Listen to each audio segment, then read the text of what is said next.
Hello, TEDx. I am a musician in remission. I was a singing Christmas tree in kindergarten. I learnt 5 instruments by the time I left school, and I became a session drummer in the late 80s, just as drum machines became a viable substitute for drummers. I've tried giving up music. I even got a haircut and a real job in the public service in the 90s. But I'm one of those people who can't not music. I only have to walk down the street and my stride becomes a beat.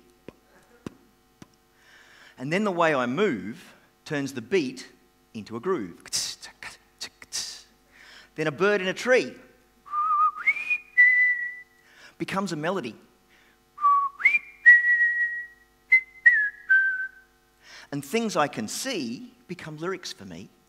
Down my street, sunny day, see the kids out to play.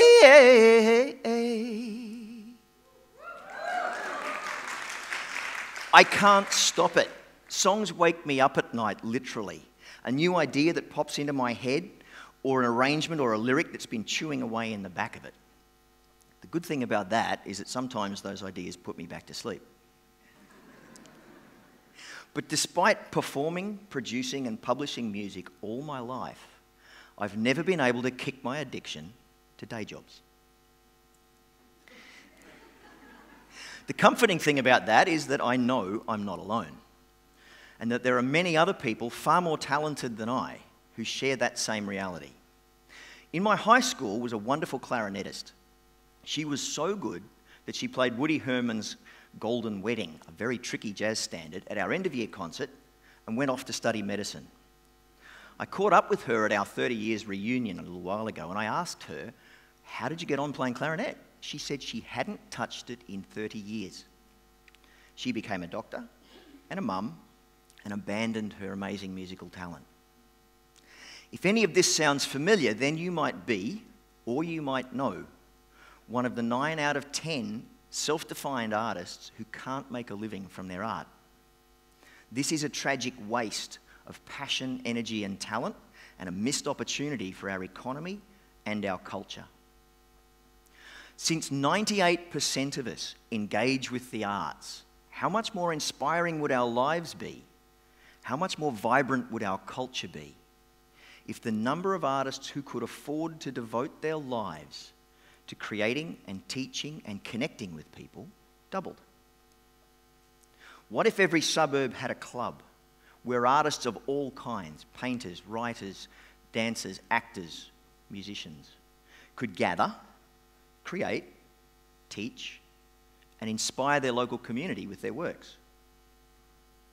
How much more productive would our economy be if our 50,000 professional artists, who have 10 times the rate of anxiety and 5 times the rate of depression of the rest of the population, could find self-worth and meaning, not to mention financial security, through sharing their creative problem-solving ideas with people who solve other problems?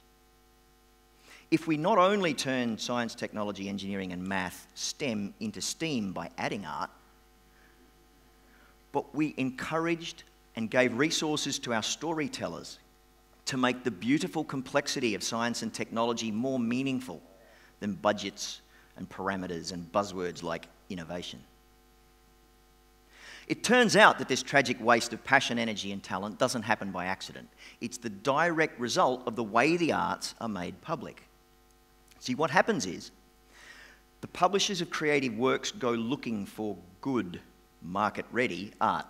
And when they find someone or something that they think will make them money, they throw money at selling it in the hope that someone will buy it. They don't invest in developing it. The result of this exploitative approach is that the vast majority of published art loses money, and the few mega hits that make lots of money have to compensate. The vast majority of artists, even the published ones, get very little for their efforts. This exploitative approach is what UK MP John Speller calls mining the music industry. When you find a rich ore deposit, throw money at selling it, and keep digging till it's all used up. It's predatory, it's high risk, focused only on the short term, it's wasteful, and it's exclusive. Speller argues that instead we should be farming the music industry, but the concept applies right across the arts. Farming the arts means reinvesting part of each crop back into the next crop. Here's how we could farm the arts in 5 steps. Create fertile space. In the arts, this means finding spaces away from the centre of major cities. Large venues in the centre of cities make for cost-effective display and performance of elite art, but the seeds of the next generation are found in the suburbs and the regions where people live, where they feel love and pain, fear and joy, the things that inspire creativity. Allow time and space for work that is indirectly productive. In the arts, this means reserving space for artists to practice without the expectation of excellence or profit. Amateur artists are part of the ecology that fertilises the next crop. Replant the next generation. In the arts, this means prioritising the role of experienced artists in mentoring emerging artists, identifying and developing talent and guiding it along pathways to excellence. Reserve time and space for experienced artists to return to their roots, to cultivate, prune, and harvest the next crop. Build systems that distribute the produce and maximise productivity. In the arts, this means making pathways between the farms, connecting artists not only in elite companies and elite schools, but out in the fields, where they can cross-fertilise, encourage, and inspire each other. Create a marketplace for all of the art. In the arts, this means there must be people who appreciate all art. Educated consumers can appreciate the development in a child's technique as much as the wow factor of the Sistine Chapel or The Greatest Showman. But more than these, successfully farming the arts needs a village. Farmers need blacksmiths for tools. They need vets to care for their animals. They need butchers and bakers. They need to farm animals and crops. Artists need agents and managers, easel and canvas makers, lighting and sound designers. They need clay makers and also technology makers. They need people to encourage and inspire them, to discuss and share their work. Each of these people needs space and opportunities to develop their craft to support the artists. I hope by now you're wondering what a farm for the arts might look like. A lot like a suburban sports club. Suburban sports clubs are fertile spaces set aside to develop the skills of the next generation. Suburban sports clubs understand that weekly training is just as important as game day. Suburban sports clubs are powered by adult coaches who give their time to develop the kids. Suburban sports clubs are connected by competition, and they are an essential part of the pathways to elite development. Suburban sports clubs know that kids and amateur athletes become the fans that support the elite competitions. Suburban athletes are supported by administrators, coaches, sponsors, equipment manufacturers whose contributions are felt beyond the confines of their local fields. They are challenged and encouraged by competitors and teammates. The best of them will follow well-established pathways to excellence, and the rest will appreciate the elite performance and support it at the gates and on TV. This is what a farm for athletes works, and we know it works brilliantly.